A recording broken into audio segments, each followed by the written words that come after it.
ইতিহাস পরিবর্তনশীল। কথায় আছে, রাজা যদি হয় বাঘের মতো তাহলে প্রজাদের শেষ পরিণতি হয় বাঘের মতো, আর রাজা যদি হয় কুকুরের মতো তাহলে প্রজাদেরও শেষ পরিণতি হয় কুকুরের মতো।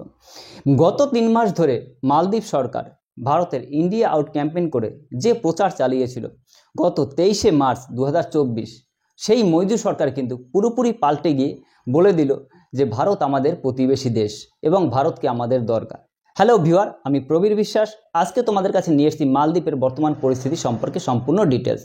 তো ভিডিওটি না টেনে শেষ পর্যন্ত দেখার অনুরোধ রইল। যে চীনকে মালদ্বীপ বন্ধু ভেবেছিল, সেই চীন থেকে নেওয়া প্রতিটি ডলারের মূল্য চোকাতে গিয়ে আজ মালদ্বীপ প্রায় শেষের পথে।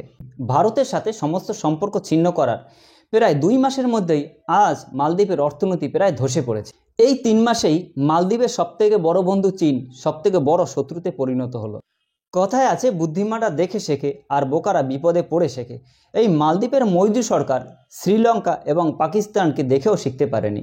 ইন্ডিয়া আউট এই স্লোগান দিয়েই মোহাম্মদ মৈদু মালদ্বীপের সিংহাসনে বসেছিলেন এবং সিংহাসনে বসেই তিনি ভারতের অবস্থিত সেই দেশে সেনাদের ভারতে ফিরে আসতে বললেন। এরপরেই আমাদের মাননীয় প্রধানমন্ত্রী নরেন্দ্র মোদী লাক্ষাদ্বীপ ভ্রমণে গিয়েছিলেন।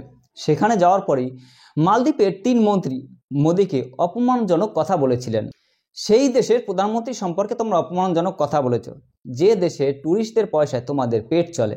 সেই দেশের প্রধানমন্ত্রীকে তোমরা অপমান করেছো, যে দেশ থেকে ওষুধ খাদ্য সামগ্রী না গেলে তোমাদের দিন চলে না। সেই দেশের প্রধানমন্ত্রীকে তোমরা অপমান করেছো, যে দেশ না হলে তোমাদের কি হতো। আচ্ছা রাহুল স্যার, আপনি একটু বলে দিন তো। তোমরা সেই দেশকে অপমান করেছো, যে দেশ না হলে, আচ্ছা রাহুল স্যার বলে দিন তো কি হতো।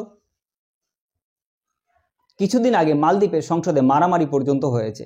10 বছরের একটি বালক গুরুতর অসুস্থ থাকায় তাকে সময় মতো স্থানান্তরিত করতে না পারায় সেই বালকটির মৃত্যু পর্যন্ত হয়েছে।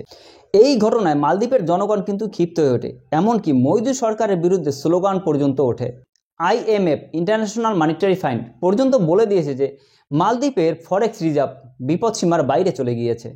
মালদ্বীপ হলো আমাদের একটি ছোট্ট প্রতিবেশী দেশ, যার জনসংখ্যা মাত্র 52 লাখ এবং যার আয়তন 297.8 কিলোমিটার স্কোয়ার, জিডিপি মাত্র $5 মিলিয়ন। এই দেশটি প্রাকৃতিক দিক থেকে সত্যিই খুব সুন্দর, কিন্তু এই দেশে কিন্তু প্রাকৃতিক কোনো সম্পদ নেই, আর তাই এই দেশটিকে সবকিছুর জন্যই কিন্তু অন্য দেশের প্রতি নির্ভর হয়ে থাকতে হয়। ভৌগোলিক দিক থেকে দেখতে গেলে মালদ্বীপের কিন্তু ভারতের সাথে সুসম্পর্ক রাখা অত্যন্ত জরুরি, কারণ মালদ্বীপের চারপাশে অবস্থিত অর্থনৈতিক শক্তিশালী দেশ কিন্তু আমাদের এই ভারতবর্ষ। অতীতে ভারত মালদ্বীপকে $1.4 বিলিয়ন দিয়ে সাহায্য করেছে। প্রতিরক্ষার জন্য $50 বিলিয়ন দিয়েও ভারত সাহায্য করেছে মালদ্বীপকে। মনে আছে নিশ্চয়ই, কোভিড 2019-এর সময় ভারত কিন্তু তার প্রতিবেশী দেশদের মধ্যে মালদ্বীপেই প্রথম ভ্যাকসিন পাঠিয়েছিলেন। নেইবারহুড ফার্স্ট এই পলিটিতে বিশ্বাসী ভারতবর্ষ সবসময় তার প্রতিবেশী দেশের সাথে জাতি, ধর্ম, বর্ণ নির্বিশেষে সবার সাথে মিলেমিশে কাজ করার চেষ্টা করে। গত 2 মাস আগে আরব সাগরে পাকিস্তানের একটি মাছ ধরা নৌকা জলদস্যুরা ছিনতাই করেছিল। সেই নৌকা থেকে নাবিকদের উদ্ধার করেছিল কিন্তু ভারতের নৌবাহিনী। এছাড়াও গত 13ই মার্চ 2024 বাংলাদেশের একটি জাহাজ ছিনতাই করেছিল সোমালিয়ার দস্যুরা। সেখানে ভারতবর্ষই কিন্তু সবার আগে অভিযান পাঠিয়েছিল সেই নাবিকদের উদ্ধার করার জন্য। শুধুমাত্র ক্ষমতায় আসার জন্য মালদ্বীপের এই মোহাম্মদ মৈদু চীনের দেয়া ঋণের ফাঁদে পড়ে তার দেশ এবং তার জনগণকে পুরোপুরি বিপদের মুখে ঠেলে দিচ্ছে। আপনাদের একটা গুরুত্বপূর্ণ তথ্য দিচ্ছি, শুনুন। 2011 সালের আগে কিন্তু মালদ্বীপ আর চীনের সাথে কোনো সুসম্পর্কই ছিল না। 2011 সালেই ফার্স্ট চীন সরকার মালদ্বীপে একটি দূতাবাস খোলে। বর্তমান প্রেসিডেন্ট মোহাম্মদ মৈদু তখন সেই 2011 সালে তিনি ছিলেন বিরোধী দলনেতা। সেই থেকেই মৈদুর সাথে চীনের সুসম্পর্ক গড়ে ওঠে। অবশেষে এই 2023 সালেই মৈদুকে প্রেসিডেন্ট পদে বসিয়ে চীন কিন্তু আসলে তাদের কার্যসিদ্ধি করার চেষ্টা করছে। চীন ও মৈদু সরকারকে প্রতিশ্রুতি দিয়ে বলেছিল যে মালদ্বীপের সাথে ভারতের সম্পর্ক খারাপ হলেও তার প্রভাব মালদ্বীপের অর্থনীতিতে পড়তে দেবে না। প্রতিশ্রুতি হিসাবে চীন ও মালদ্বীপকে প্রচুর পরিমাণে ঋণ দেয়। মোহাম্মদ মৈদু প্রেসিডেন্ট হওয়ার পরেই সেই মালদ্বীপের রীতি কার্যত ভেঙে দিয়েছিলেন, কারণ মালদ্বীপের রীতি ছিল প্রেসিডেন্ট হয়ে কেউ প্রথমে ভারত সফর করে, কিন্তু মোহাম্মদ মৈদু প্রথমে ভারত সফর হয়নি। প্রথম গিয়েছিলেন তুরস্কে, তারপর গিয়েছিলেন চীনে।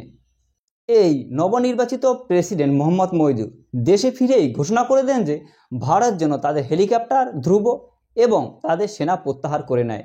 ভারতবর্ষের সেনা এবং হেলিকপ্টার ধ্রুব মালদ্বীপে রেস্কিউ অ্যান্ড অপারেশনের জন্য ছিল, কারণ সেখানে যদি জরুরি কোনো পরিষেবার দরকার হয় সেই জন্য আমাদের সেনারা সর্বদা তাদের সাহায্য করত। সম্প্রতি মালদ্বীপে 13 বছরের একটি ছেলের মৃত্যু হয়, কারণ তাকে জরুরি সময় হাসপাতালে নিয়ে যাওয়া যায়নি।